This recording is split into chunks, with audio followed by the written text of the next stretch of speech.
Welcome to Wisdom Talk Radio, a collaborative community of explorers in conscious living.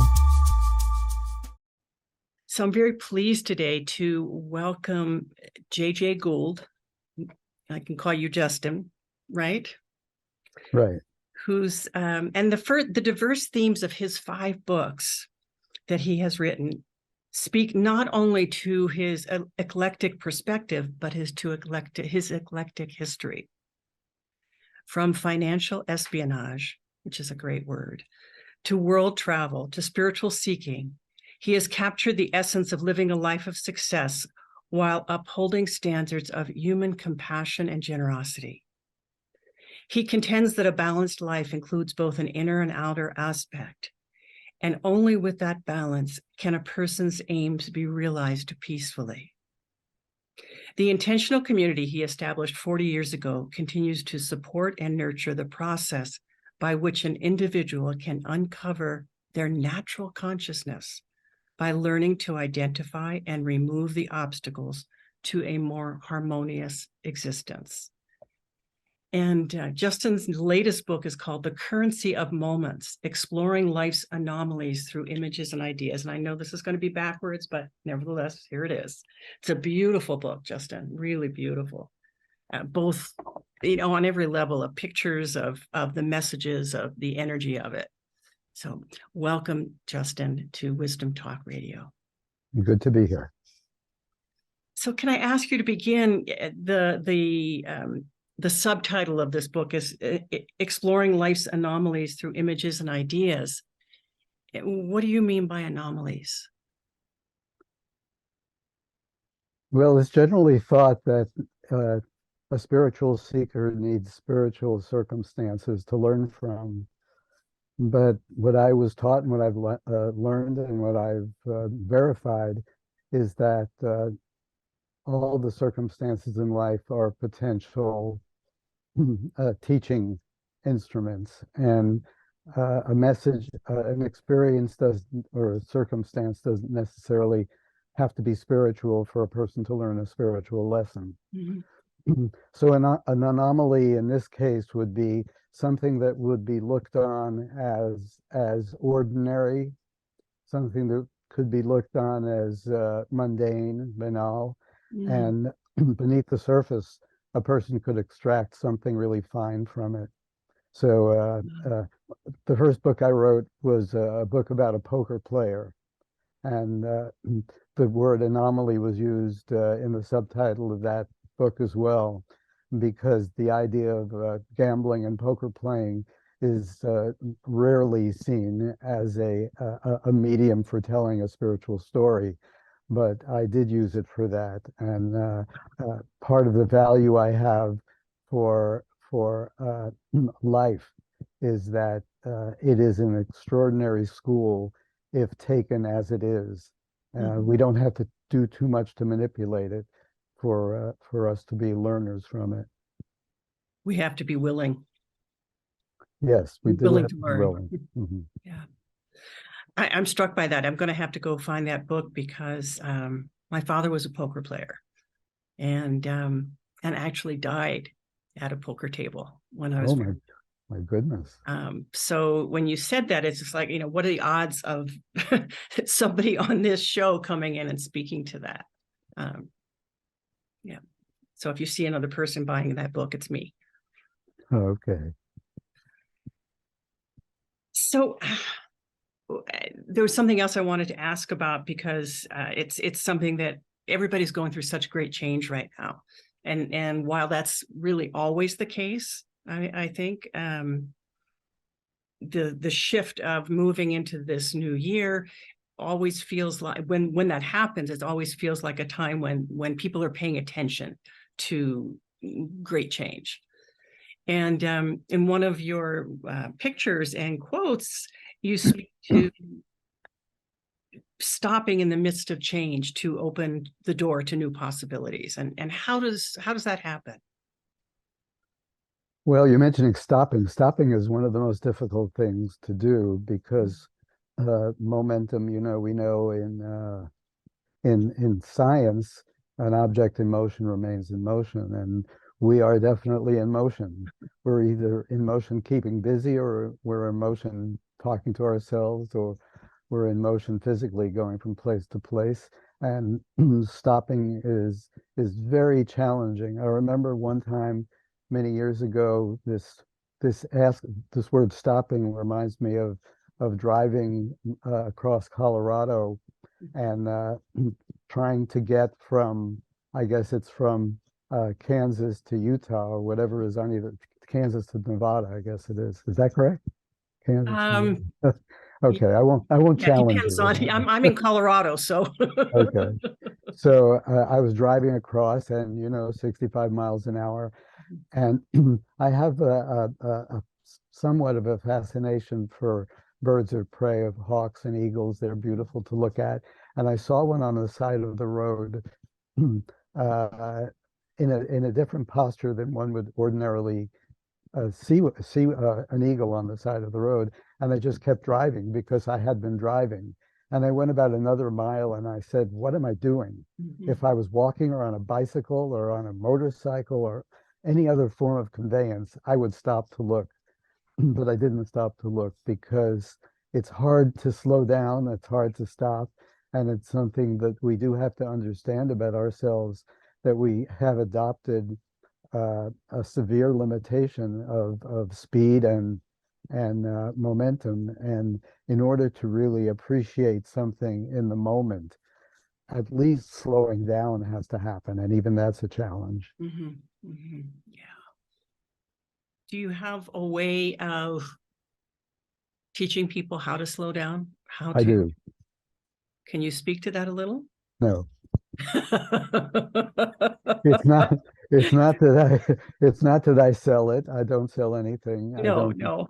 I don't do anything for money, really. I have money taken care of, so I don't have to do that. Mhm. But there are some things that I just haven't figured out how to do over media. I have become a lot more relaxed over it, because this is something that I would not have done 20 years ago, even Mhm. been interviewed. Yeah. But my students have ganged up on me and and gotten me to record more Mhm. of what I say, write more, take more photos on the Mhm. things we've done. And I've been glad about it, because like this last book was a product of taking photos. Mhm. So I have loosened up about that, but there's some things I just have never figured out how to put out in that way. So I can't. Yeah, no, I understand that. As a person who works with energy in the service of consciousness, um, I've had to learn a lot about that and be willing to, try things out and see, oh, I really can do this. I didn't think that I could do this like online, um, whatever the this is. And so thank you for that. I Uh-huh. appreciate that. Right. There are things that definitely I could convey. Mhm. If somebody asks for advice, relationship advice or financial advice or something like that, I might have something to say about it. But Mhm. in terms of teaching meditation or teaching anything that really goes beneath the surface of things, I I don't know how to utilize media in relation to that. Mhm. Mhm. Mhm. So you talk about success, or at least I haven't read what you've written other places about success, but your questions that you sent to me going into this were around success and about how does success lead to more success, and how do we follow success? So can you start to just let's open that conversation, and what is it that you what is it that you have learned, and what is it that you are seeing now about the nature of success? Well, I imagine that sometime uh, success was more modest. Now success, because of what we've been exposed to, is grandiose. In other words, a millionaire now is no longer a financial success. A Mm-hmm. billionaire is a financial success in terms of what we read in the news and what we. see in the media. And so it's a monumental challenge to feel successful, because success has also been linked to winning. And and winning is a diabolical two-edged sword. You know, in baseball, a really competent, talented baseball player uh, gets a hit 1/3 of the time. Mhm. The other 2/3 of the time, that person either strikes out or fouls out or or hits a ball that gets caught, doesn't get a hit. Now, in business, being successful 1/3 of the time is not considered successful. It's Mhm. considered how, let's talk about your failures. So we have to really reassess the the quantification of winning and the value of winning, because life is filled with faux pas, of mistakes. There's no, even a person who might be an enlightened human being can make a mistake, can see that mistake as he or she has made it, but Mhm. can make a mistake. So the idea of winning is is really detrimental to success, because it also challenges our experimental attitude. Because how careful do you have to be?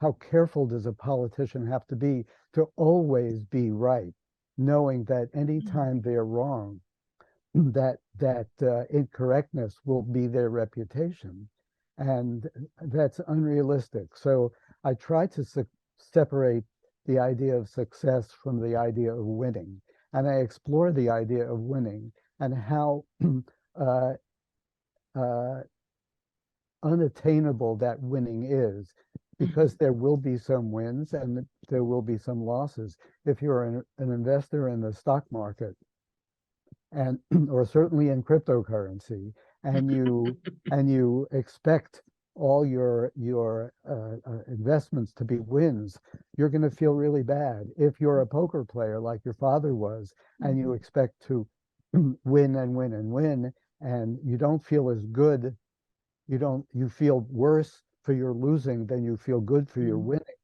That's a terrible formula for happiness. Yeah. So I've done a lot of exploring in that question of success, and but the basis is one has to look at how one feels when it doesn't go well, and Mhm. to Mhm. study how to change that. It But also sometimes it goes, will not go well. yes.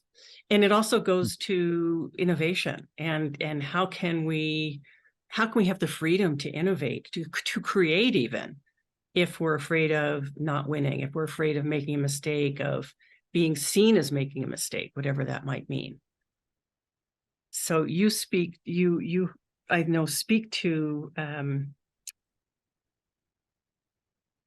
the process, shall we say. I don't know if that's even quite the right word, about coming up with an idea that's more original than copied from something else. How do you do that? Well, I think to do that, one has to go back and get to know oneself, because innovation and originality are definitely different. There's Mhm. been really very little originality, and originality is almost a magical manifestation.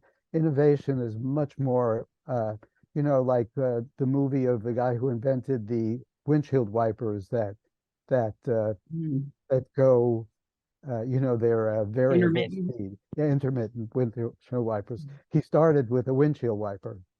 And even the guy who invented the original windshield wiper started with some idea of wiping the window. So Mhm. originality, at the poetry of Leonard Cohen or Bob Dylan, some of it is so unique that one can say that that is original. But Mhm. so much of music and so much of songs and so much of poetry and songs is a takeoff on something else. And not that that can't be beautiful, Mhm. but to actually expect originality. Originality is a phenomenon that rarely happens, and it happens as a product of one really getting to know oneself. Mhm. So a person knows when they're taking something from somebody else or taking something from something that's happened before and further developing it, which, Mhm. as I say, can certainly be beautiful.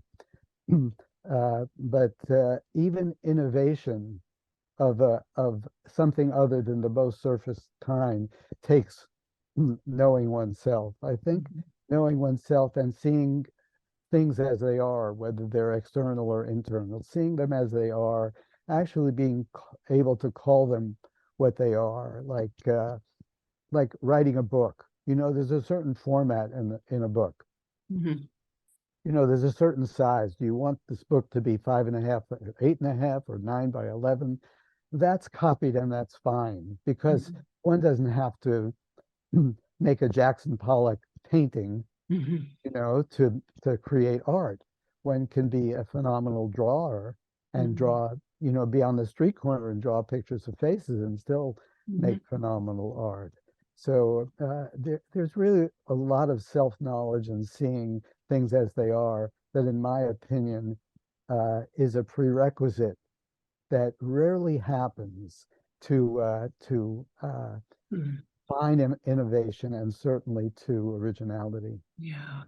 I love that distinction between innovation and creativity or originality. Most of what I see people talking about with innovation is an iterative process. Oh, we've got this, and we're going to maybe tweak that, and we're going to see how this works over here, and then we're going to adapt it to this new situation. And while that's a creative process, it is different than that emergence of something brand new. Um, it, and so you said a couple of times, seeing things as they are. And what I'm thinking about is seeing things as perhaps they might be, or as they might become. Seeing the potential, seeing the possibility, and that strikes me as an aspect of the creative process. Yes, I totally agree. I call them four visions. I use that word four visions, Mhm. seeing a possibility, whether it's something that you read about or you hear about or you experience in some special circumstances, whether it be drugs or nature or childbirth, but you see a possibility, or you have just a thought in your head or a dream Mhm. and of something that's possible, but that's not an actuality in your life, Mhm. but you see it as something, or you see somebody else's accomplishment. Recently, I watched a movie about a lady who grew up under really rough circumstances and was a homeless child and ended up going to a foreign country, a third world country, and taking care of children and really going for it and taking care of children. And one could watch that movie and see there's really a lot to be done for people who are less fortunate. Mhm. But otherwise, in an affluent culture, one can curtain themselves off somewhat from that, and seeing that would be a forevision of maybe I should do that, maybe I should get involved in that, Mm. or anything one sees to get what you're describing as seeing a possibility that now doesn't exist. And Mhm. I fully recognize that that's part of the process, seeing how things are now and seeing how things could be. Yeah. It's one of the most exciting things really in the world to me is to be with people in that process of helping them make a thing that has not yet existed become real, become manifest in the world. And particularly when that's something that is designed to or has the potential to address a need. And you have done a lot in the world, in the social fabric of the world. What has moved you to do that? What's drawn you into that sphere? Well, I was born into this world and I was born into the phase that I see as accomplishment. I see life in that way, that it's organized not from outside, but it's organized by the human nature, essential human nature, that at the beginning we go out and explore. And that's as we should go out and explore. And we should be bold and we should take chances. And and we should learn how to do the different things that people do, include faking it. We should learn how to do that. We should learn how to be okay in different circumstances. We should learn how to be experimental and try things, and not be reticent and withholding. And that phase should take place until that becomes repetitious. And then maybe another phase could enter. But I think that phase, which can last some time because, well, it can also last too long because a person continues to try to find something new externally and doesn't recognize that there's another phase of internal exploration. But in relation to your question, I was born in New York City. I was born in a relatively unusual family circumstance, and then I left it at a fairly young age and went out and tried different things and got good at different things, and then became somewhat tired of the repetition of that because my going out and exploring was pretty bold.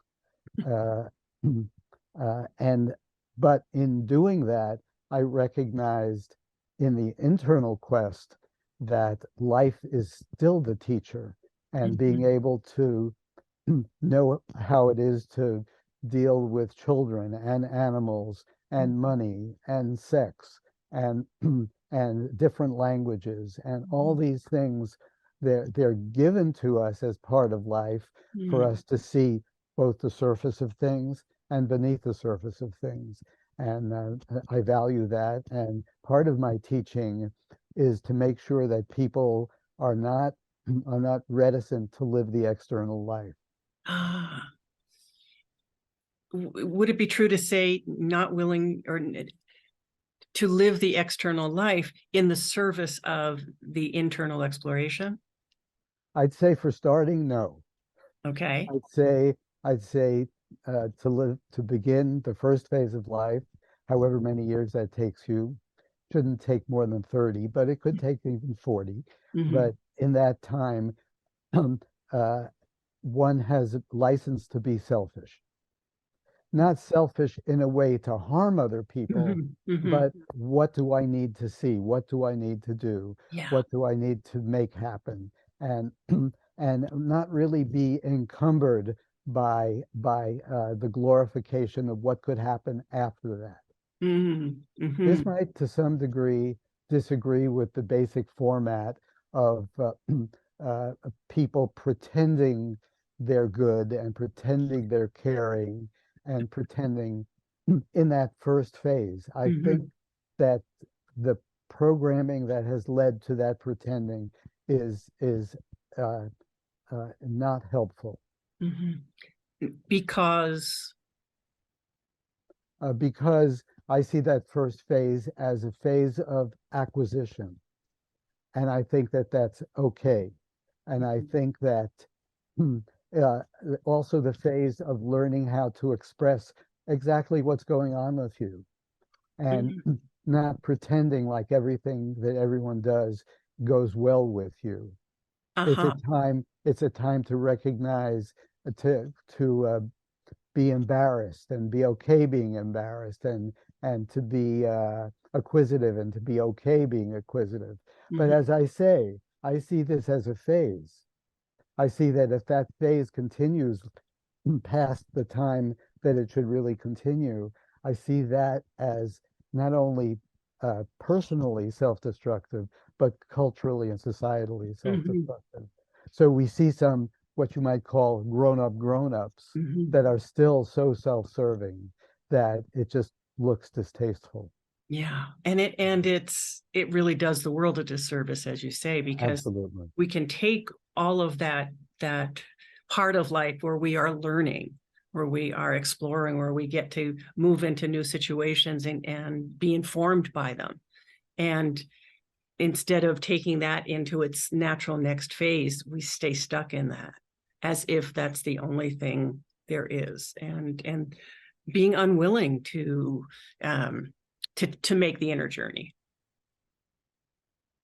Yeah.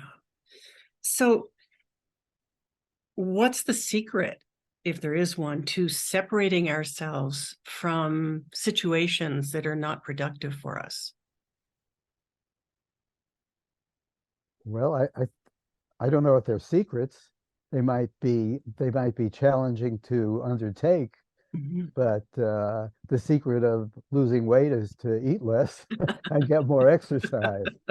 But it's not a secret. Right. You understand? There are, I think, I don't think really I am the purveyor of secrets. I am purveyor of encouragement, of people knowing probably what they secretly or within themselves know is a good thing to do, Mhm. so as to uncover those things. And there are so many things that are self-destructive that people do that they allow themselves to be unaware of, Mhm. by avoiding. I'm thinking of one. I don't know if this would apply in this case, and I don't even really know how it's going to come out, but let me try. Okay, sure. I was at a party some years ago, a get together some years ago of people that were, quote, spiritual seekers. And it was a grouping, a loose form grouping that would look somewhat like a cocktail party where Mhm. groups of people were standing around talking to each other. And I was standing with a few people and we were talking about some people that we've known, and people mentioned different names. And somebody came up into our circle, and the name Claudio Naranjo, I don't know if you're familiar with that Mhm. name, Mhm. came up. And this person said, "Oh, I've read one of her books." And Claudio Naranjo is a man. Right.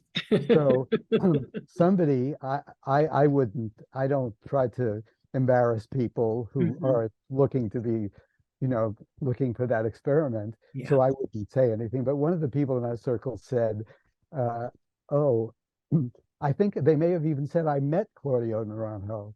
I met her. And Oh, so even worse. worse, yes, worse. And somebody in the circle said, uh, Claudio Naranjo is a man because he was still alive at that time. Mhm. And so this person was severely embarrassed. And the way they handled their embarrassment was, oh, I got to go now. And they went away. And for the rest of the party, they made sure that they didn't circulate around Mhm. any one of those people. But embarrassment is part of life. We have self-images, we want to maintain them. We Mhm. do incredible amounts of effort into Mhm. maintaining them, our appearance, our speech, our everything, our Yeah. everything. It's a big thing. So sometimes it's not going to quite work out and we're going to be embarrassed, and that's part of it. Mhm. And we can see it and we can recognize something of our self-image and how Mhm. important it was to us, and we can even laugh a little bit at ourselves and how you slip and fall, and the first thing you want to do is not make sure you're okay, but make sure nobody saw you. Right, right. I call them little deaths. And Yes. and they are in a way little deaths, sometimes very little deaths, but they're like that, like everything is at risk and this at this Yeah. moment. Yeah. So I see that in relation to what we're talking about, secrets, it's not a secret that we get embarrassed, but it is a secret that we try to go on to the next thing really quickly and get rid of it. Mhm. Mhm. When we know in medicine, even in enlightened medicine or in homeopathic medicine, that pain is an indicator of something. Mm, It's an mhm. Mhm. indicator of something that's not as it should be, Yeah. you know. Uh, and emotional pain is also an Mhm. indication of something that's not as it should be. And embarrassment is an emotional pain. It tells us something about ourselves. Mhm. Why get rid of it? why have it be so secretive? Because it's something that can teach us. So that's what I think about what the secrets are. The secrets are the things we already know that we try to bury and get rid of, that really could be incredible teaching Yeah. tools for us. To allow us to feel in the moment and not try and run away from that, because it's like running away from something about yourself and an awareness that has the potential for opening a door. Absolutely. Yeah. So you, I'm very curious. This is a question that you gave me. I don't usually even, say that, but I'm so interested in what you will say about this, and that is about how much does our chronological age affect our goals and our decisions? Uh-huh. An important thing to recognize, and it is chronological, but it's also physiological. Mhm. So some people are children for a long time, and sometimes some people are adults for too long a time. Yeah. You're starting too long. I don't mean aging too long. Yeah. And some people like to pretend they're children for too long. Mhm. Now, I at one time was uh, enthusiastic about climbing at altitudes, Mhm. so, mountains and Mhm. like that. And I knew about the different technology of mountain climbing and chocks and pitons and jumars and things like that and ropes. And I knew about that. And I liked that. There was something I liked about that. But I can't do that anymore. I Mhm. can't be at high altitudes because of chronological age. Mhm. And I could pretend and I could really even injure myself by doing that. Now, most things I can do, but some things I can't do. So I have to be realistic. Some people will not accept that transition. Now, there are things that I can do now. I can sit still, which I clearly could not do as a young man. Going Could back to not. that first where we started from about stillness. Yes, exactly. Could not do, could not entertain even doing, Mhm. but I can do now, and that's a tremendous gift. But it's a manifestation of chronology in terms of actual physical aging. Now there are other, as I say, phases in life. The way I see it, Mhm. uh, uh, that life is actually presented to us, whether we know it or not, and whether we like it or not from politics and not from sociology, but from the design that was created by something far greater than anything Mhm. that I could do or Mhm. any human could do, is a parabolic curve, or even what are those things you throw and come, a boomerang. Frisbee, oh, boomerang. A boomerang, yes. And there's a going out phase. There's a going out where you explore. And then there's a phase when going out starts to become repetitious. As I say, maybe Mhm. depending on how boldly you've lived life, when it gets repetitious, and that repetition has brings us to a point where we start to question. We Mhm. question, what am I doing? What am I doing? Not what am I doing? How can I do more in terms of going out, but what is this going out? I've been married 3 times. Okay. Is a fourth time really going to be the key? I've started 3 businesses. I've been to 50 different countries. Is one more country? We start to question. I consider that the part of the boomerang that starts to slow Mhm. down and come around. And then there's the coming home, which is the one we learn the least about in our culture. We learn the most about the going out, and Mhm. we learn a little less, but plenty about what to do if you start to question. But we don't really learn much about the coming home. So I see life coming in phases, not Mhm. only physically, but as it is in phases. And if we are balanced and functioning within those phases, there'll be messages for us, there'll be help for us, Mhm. there'll be momentum for us, even. But if we try to go against those phases, Yeah, yeah, I'm acutely aware of that in the last couple of years, having lost, or well, loss isn't even the right word, but having had a couple of very, very close friends who have moved on in life. Um, and that transition has caused me to reflect on what is that and how is that, and to have watched them move through that boomerang, that other side of the boomerang, coming back home, Uh-huh. and reflecting on, things that they have said, and then seeing how, oh, I can imagine that now, of mm, yeah, I can understand why you're saying you don't want to travel anymore, or you don't have that draw to it, or that there's other things that start calling forth to be explored, to be reckoned with or realized. Mhm. Yes, I have to contradict myself, or the concept of what one might get from what I do myself. I still am an ardent traveler. I'm an ardent Me too. risk taker. I'm Mhm. an ardent. I enthusiastically look for anything that's really different that I perhaps have not crossed paths with. Mm. And uh, what I'm not an ardent a pursuer of is repetition. I'm okay for repetition to some degree, Huh. and that's I might have my life might have taken a different path had I had more of the personal style of repetition, because I started playing the violin when I was very young, maybe 4 years old, and I was a bit of a prodigy by the time I was 10, but by the time I was 14 and Elvis came around, the repetition of practicing, even the word practicing, Right. grated on me. So, Mhm. and that's still very much the case for me, that repetition, un, non-productive repetition, is not attractive to me.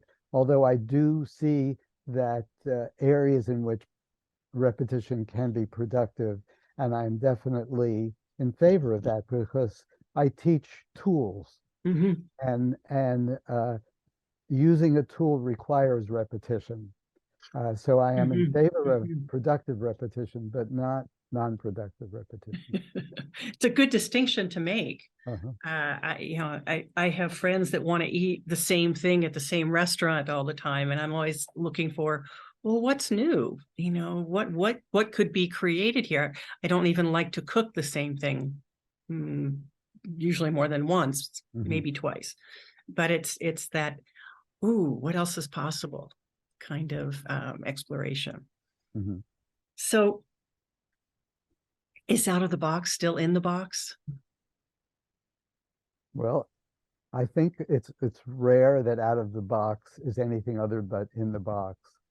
Be- But as I said earlier, it's actual creativity is rare and should Mhm. be recognized as rare, and should be recognized with reverence and recognized with respect and really somewhat of awe, and Mhm. to be able to distinguish the difference of what I said between innovation or tweaking, or Mhm. even more than tweaking, and originality, because originality comes very rare.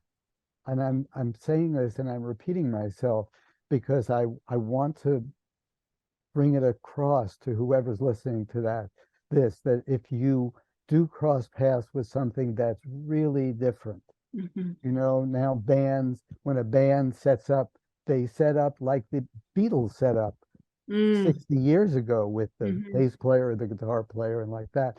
Their music might be completely different, but there is an amount of innovation, and that music can be extraordinary. Mhm.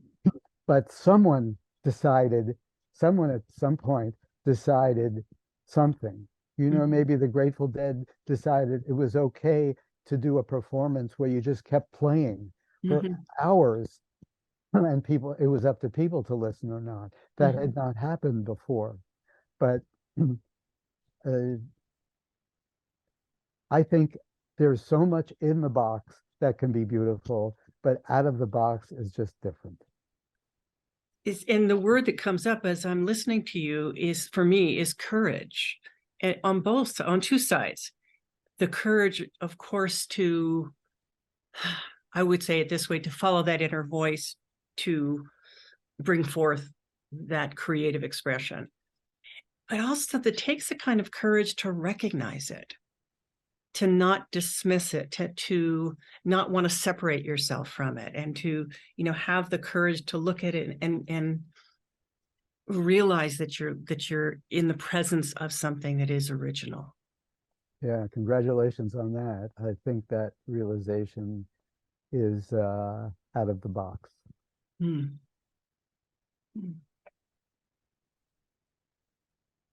So there was something that is interesting to me when I hear people speak a lot about, oh, I understand that, I've got that, don't need to worry about that. Kind of like the versions of I've got that covered. How does that, how does that limit our openness to what's new and what's possible? Yeah, good question. Uh, I I see that uh, our feeling of comfort is so pervasive that that in the moment that we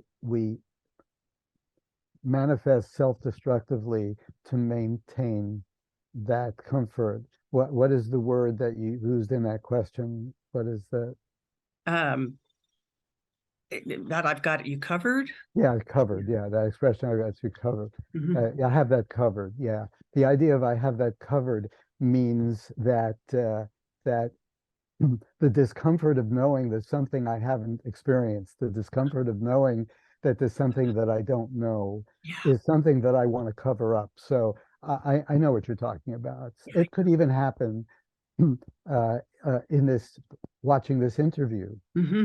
You know, uh, it could happen in reading a book. Yeah, I've heard that before. I've read that Mm-hmm. before. I know about that. Yeah. And sometimes the answer is yes, you do. But sometimes the answer is no, you don't.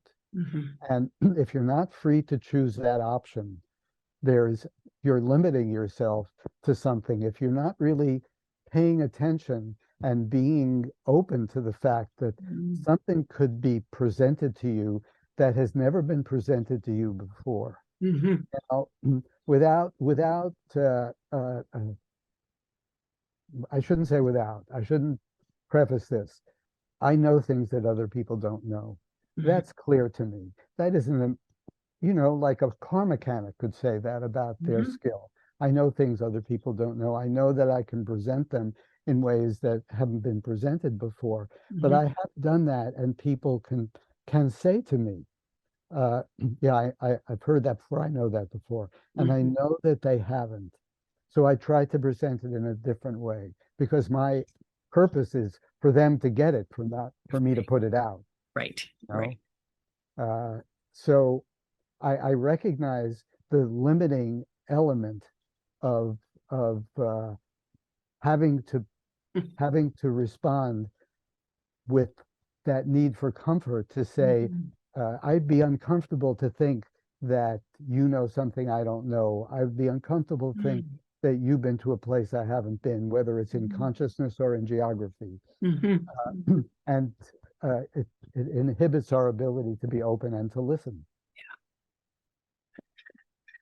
I spent so much of my early years feeling like I had to be on top of things, feeling like I had to know, and that both pissed people off and absolutely limited me in what I could discover. And now I'm at a place in life. It's so interesting to me. There's a lot of change going on within my own life right now, and what I keep feeling and what I keep saying is, I don't know. I don't know anything. And it's really where I am, is because everything feels so new, so different, so I can't predict. And I know I can always go inside and ask what I need to do or what I need to understand about this moment or anything. But, and what my overarching experience is right now is that one of, oh my goodness, let's see. Mhm.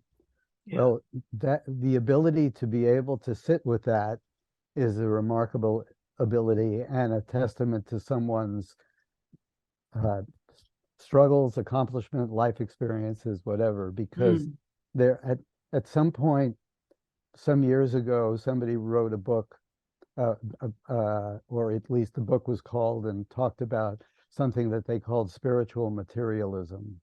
I think mm, spiritual materialism is a very important thing to understand because at one point, spiritual quest was a very a tolerated subject. It was a big subject. If you mhm, looked at the bulletin boards in universities, there mm, were a lot of entries, a lot of things stuck to the bulletin boards. Go to this meeting, that meeting. mhm, Spirituality was very, let's say, popular. mhm, And materialism was much less popular to those people. Now, mhm, that has changed, and spirituality has become much less important, and materialism has become much mm, more important. mhm, So but the synthesis of those two things has also changed in that the materialism part of spirituality at one time was very small. The mhm, materialism part of spirituality now is very large. So spiritual materialism, or what I might call control, the idea of attaining control through uh, connection with something that's so great it manifests us, yeah. and we have no business ever conceiving our control of it. But in our language, in our development of Mhm, ideas, we try to control that which should not be controlled, and mhm, mhm, we avoid lessons, whether it's life lessons or bigger lessons that put us in a position of being in less control, wow. being standing under. We Mm, avoid those. mhm, But in order to really enter the finer world of of of the spirit, mhm, one must be receptive to being out of control. yeah, yeah. And where does that learn? It certainly shouldn't be learned in what I'm calling this first phase. It shouldn't be learned there because that's a phase in which we should learn how to get control.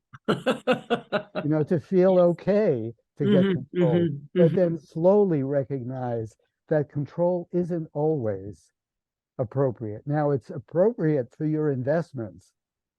One wants mhm, to mhm, control one's finances. Okay.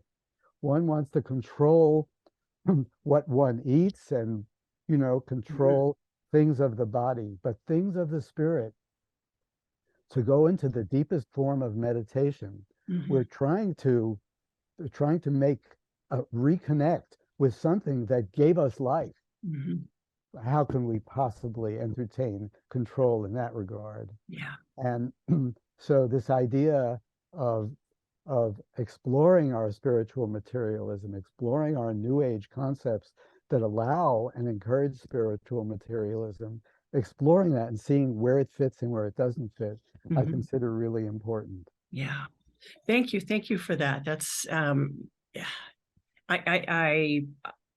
I don't speak to or I don't think about spiritual materialism, but the way that you just spoke to that and described that and spoke to that reality of we always are stepping into or being thrust into the void, that empty space. And if we don't know, if we're not comfortable in hanging out there and we just try and control it, try and fill it, try and give it an explanation or a name, we miss out on that, on what that growth in that moment is. Yeah. Justin, would you, I mean, I feel like we could go on, and what you just opened up, I'd love to go. That's almost like a starting place for a whole other conversation.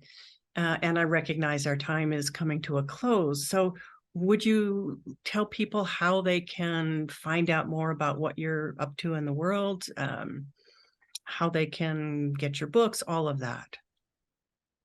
Okay, well, all my books are available on Amazon. Okay. My name is Justin, but I don't use the name Justin because Justin Gold is the name of the peanut butter baron, And and so I decided that I would go by JJ Gold because so as not to be confused with the Peanut Butter Baron. Oh my goodness. Who, I don't know who that is. So well, he's a brilliant businessman who created an empire out of making peanut butter. okay. And his name is Justin Gold. So so if you go under Amazon under JJ Gold, you can you can get any of my books. If you My website is justingold.net. Is that correct? Is that correct? justingold.net, and you Mhm. can hear all about me. And if you can't afford books, which are really pretty low priced anyway, then let me know. I don't do any of it for money. So Mhm. if you can't afford it and you want to get one of my books, let me know and email through the website and we'll send you one or two or whatever you want. Mhm. And also another website that might be interesting is our social work website, which I consider a big part of what we do because Mhm. let me say that in the esoteric world, you never can be positive. You know, you never can be positive. You can be pretty sure, even I can be pretty sure, and sometimes I'm pretty sure, but to say positive, it Mhm. doesn't exist there. Yeah. But one thing is positive. If you see a kid who's starving and you give him food, that's positively good. Mhm. So we have a social work program. We've gone around the world to do disaster relief. We're going actually next week to Mexico to give some assistance to people who are on that trail from South America to the U.S. border to Mhm. hopefully get in, and whether they get in or not, or whether it's good for them or not. But I know that there's a lot of hardship going Mhm. on there. Mhm. So we're going on down there and spending a month and trying to lend some assistance there. Wonderful. So our website that shows all our programs over the years is ccns-inc.org. ccns-inc.org. Right. Org. That's our CCNS is our nonprofit organization. So we do that too. Mhm. I Uh, was very intrigued by that. I went to take a look at that, and you're doing some remarkable and simple sometimes things, yeah. and in their simplicity, they are remarkable. Yeah. Thank you for that. Mhm. Thank you for this time. I have so appreciated being with you, having a conversation, and feeling, I always have the opportunity to discover something new. And when I do, as I have today, I have deep appreciation.